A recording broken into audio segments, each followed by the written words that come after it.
It was a cold Tuesday morning when Rayna stepped into the garage, her hand still wrapped around a cup of coffee she couldn't afford to spill. The scent of oil, steel, and rubber clung to the air, a smell most people would call industrial, but to her, it was comfort. It meant work. It meant possibility. And it meant the chance to do what she loved, fixing engines, making them sing again. Rayna was 29.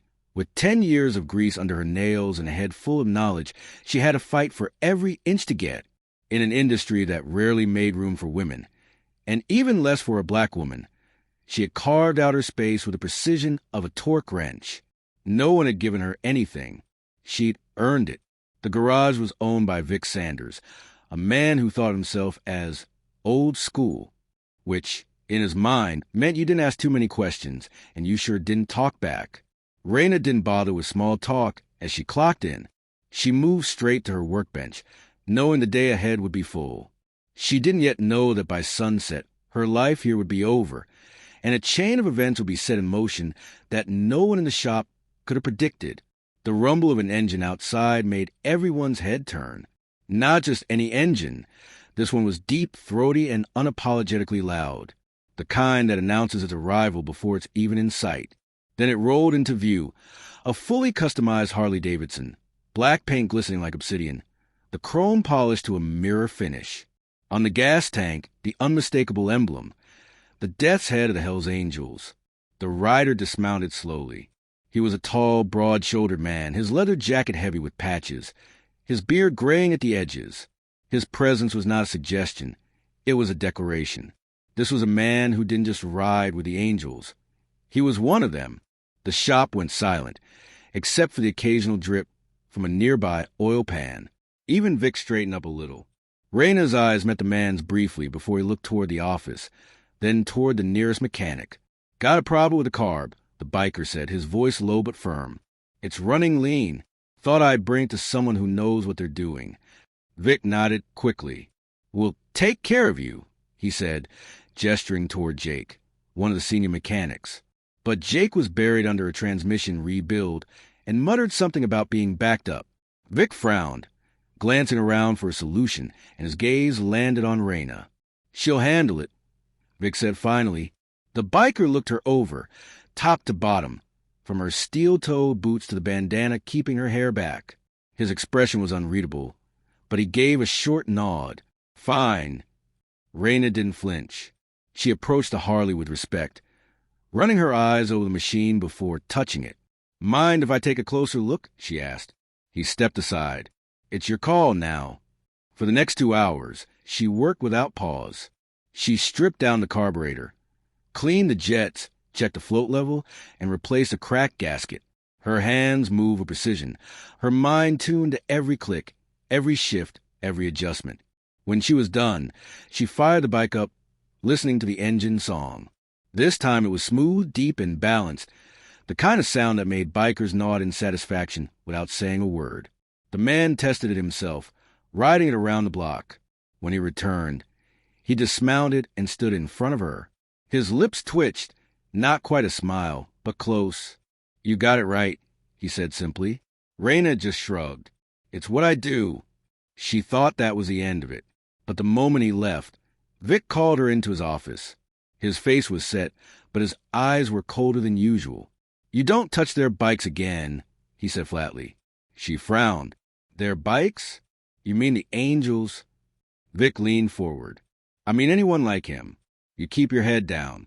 Do the oil changes, the brake jobs, the simple stuff. Don't take the big jobs, especially not for people like that. It's not your place." Her stomach tightened. "My place? I did the job, and I did it right. Isn't that what matters?" Vic's jaw clenched. "Not here. You've been making some of the guys uncomfortable. Taking jobs that should go to them. Acting like you own the place. That's not how we work." The words hit her like grit in a wound. She understood exactly what he was saying, without him having to spell it out. It wasn't about her skill. It was about who she was and who she wasn't. By the end of the day, she was called back into the office again. This time, Vic didn't mince words. "You're done here, Rayna. I'm letting you go. I'll write you a reference to the smaller stuff, but this ain't the right fit. She didn't argue. She didn't beg. She simply walked out, her hands steady even though her chest burned. Word travels fast in certain circles, though she didn't expect this word to travel at all. 2 days later, as she was at home scanning job postings, she heard the same deep rumble she'd heard that Tuesday. She stepped outside, and there it was, parked right in front of her building. The biker. He removed his helmet, looked at her for a long moment, and then said, "He fired you, didn't he?" Rayna tilted her head. News travels fast. He shook his head slowly. It didn't have to travel. I went back to thank him for the work you did. He told me he let you go. Said it was better for business. His voice tightened. I don't take kindly to disrespect, especially when it's aimed at someone who's got real skill. She crossed her arms. What difference does it make to you? You got your bike fixed. That's not the point, he said.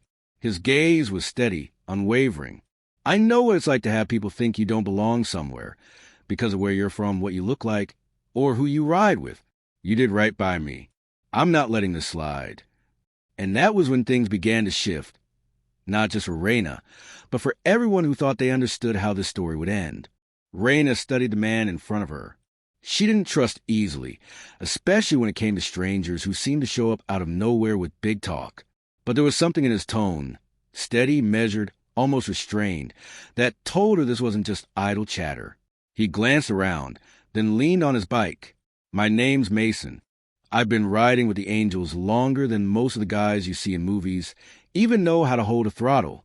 I've seen plenty of people with talent get pushed aside because of politics, pride, or prejudice. It doesn't sit right with me, and I don't let it go when it happens in my lane. Rayna raised an eyebrow. And what's that got to do with me? He met her gaze. You fixed my bike when you didn't have to. You treated me like a customer, not a stereotype. That's worth something. And when someone spits on work like that because they got their own hang-ups, well, I return the favor, with interest. She gave a short laugh, though it had no humor in it. You planning to go punch Vic in the face? Mason shook his head. No, that'd be too easy, and it wouldn't teach him anything. The next morning, Rayna's phone buzzed with a call from a number she didn't recognize. She almost let it go to voicemail, but something made her answer. Is this Rayna Lewis? The voice on the other end asked. Yeah. This is Mike Farrow from Farrow's Custom Cycles. I hear you're looking for work. Can you come in for an interview this afternoon?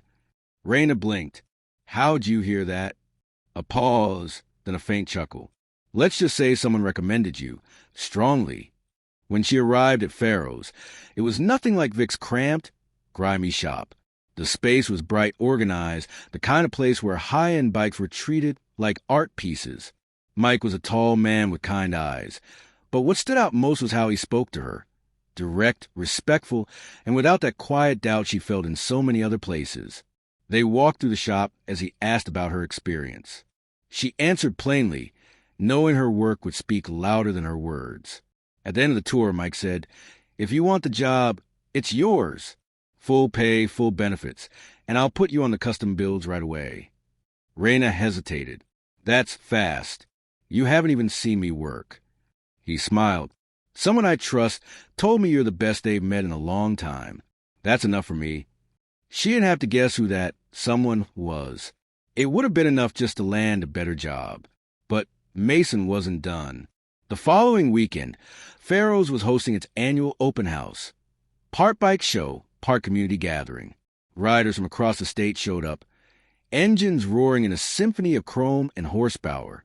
Rayna had been working there only a few days, but Mike insisted she take the lead on one of the featured custom projects, a rebuilt Indian Scout that gleamed in a deep candy apple red. By midday, the crowd had swelled. That's when Mason rolled in with a dozen riders behind him. Not just any riders, patch members, their jackets bearing the Hells Angels insignia. Heads turned instantly. Whispers passed through the crowd. Some people stepped back, instinctively creating space. Mason ignored it all. He rode straight up to the Scout Rayna had built, dismounted, and nodded at her. Tell them about it, he said, loud enough for those nearby to hear.